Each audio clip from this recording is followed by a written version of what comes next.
Erokamano ahinya. Achaka kodi kanyo podi kantiere kuomi Charles. Higni gi osekalo kawuono ero wantiere higni 60 are ne Kenya yudo loch mare kende kawuok e telo no mar jo wagunda kendo noyudo telo mare kende nochako indigenous government mare mokwongo kata sirkal mare manochung' kar kende e telo mokwongo kane jo wagunda bende koro wuok.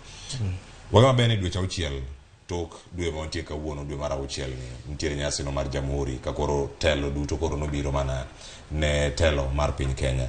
Higni 60 gi duto ka osekalo, en puonj mane ma wayudo kokalo kuom gigi duto? En ang'o ma ponono iseneno motimore maber kata modhi ataro kaka in bende ponono igeno ni higni 60 nyochopo nyalo bedo ni nigi lokruok?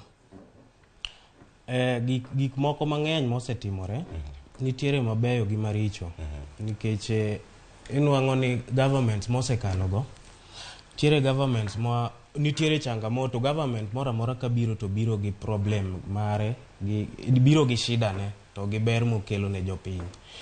Koro kichako gi government mar Moi iyudo ka gik moko nitiere kaka diere ka wadongo ka nitiere chak manikele skunde, gik machalo chak gi free education. Kibaki ka nodonjo kelo free education mago waneno. Koro sani kaka piny medo dhi, iyudo ka gigi government mora mora ka donjo to iyudo ka gigi moko gigolo, moko bende gimedo. Kamano. Erokamano. Iwacho ni nitie chenro mopogore opogore mag medo nengo mar ngima kata gik mopogore opogore mantiere kar ka.